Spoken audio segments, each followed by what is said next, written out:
In this talk, I will talk what me and my team at Carnegie Mellon can infer from just looking at a small section of your face. In fact, we will show we can perform reliable face recognition where many current systems will simply fail. Face recognition and iris recognition have always made a huge splash in Hollywood movies such as Mission Impossible and Minority Report. Here, you see Tom Cruise entering the Gap and being identified through his iris and getting personalized ads. You may think this is Hollywood science fiction, but this is actually science fact based on technology we have built here in my lab at Carnegie Mellon. This is our system and can capture someone's iris up to 12 meters away. There is no X marks the spot.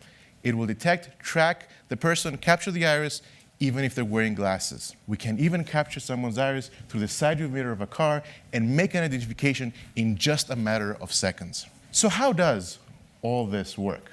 First, we have to locate the face in the image, and then we detect the eye so we can segment out the iris. The iris is the annular region of the eye between the white sclera and the black pupil. It is the muscle that dilates and contracts the pupil to allow more or less light in, depending how bright the environment is. So we take this circular iris pattern and we unwrap it into a rectangular form. This form is then processed by special functions to generate a series of bits, ones and zeros, to form what we call the iris code of a person. If two irises have iris codes that match with a certain number of bits being the same, then we can say that they belong to the same person.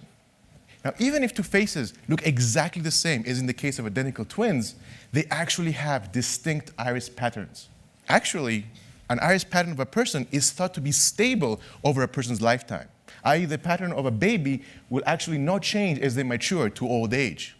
Now, iris recognition became popular when a famous National Geographic photographer, Steve McCurry, took a picture of this beautiful Afghan girl with amazing green eyes. 17 years later, he wondered what happened to her.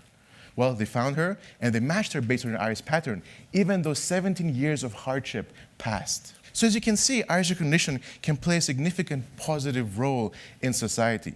You can imagine our system being used to identify and find missing or abducted children before they're trafficked outside the country. Unlike fingerprint recognition that requires you to touch a physical sensor, iris recognition can be performed at a distance in an unconstrained fashion. But what can we do when we don't have such long-range optics? We have to revert to using the current surveillance infrastructure of the current camera systems. And that's where we come in. We develop smart algorithms that can infer from these low-resolution images. And that's actually what we did in the Boston Marathon case. We reconstructed what the suspect looks like amazingly well. So let us look at what kind of cameras are out there. Surveillance cameras are everywhere. Airports, subways, 7-Eleven, retail stores, even your home. We have to develop smart AI technology that can perform reliable face recognition despite these low-quality images. This is our smart AI face detector. It can actually find faces that are masked, extreme off-angle, headgear, extreme low resolution. It can even find a face of a football player playing in the snow with helmet. So the next step is to be able to find a fine set of maps of the face. We can extract a three-dimensional model of a face from just a single 2D photo. And that's the key thing to be able to perform face recognition. We will show in a second, we actually use a single photo of Angelina Jolie, and we can render what she looks like at any angle. But what about faces that are masked or occluded? What can we do there? Well, we've developed smart AI software that can infer what the person looks like as a whole face just using this periocular eye region. We're showing here successfully that our system can match someone out of a database of 100,000 records. Let us examine how our algorithm is working. The first row is the input to our algorithm, just the periocular region. The second row is the results of our algorithm, the whole face. And the third row is the original faces. So you can compare the second row to the third row. As you can see, our algorithm is performing remarkably. It can actually even neutralize out facial expression and facial hair. So what does this mean for you, the everyday consumer? Our smart AI software is revolutionizing the tech industry.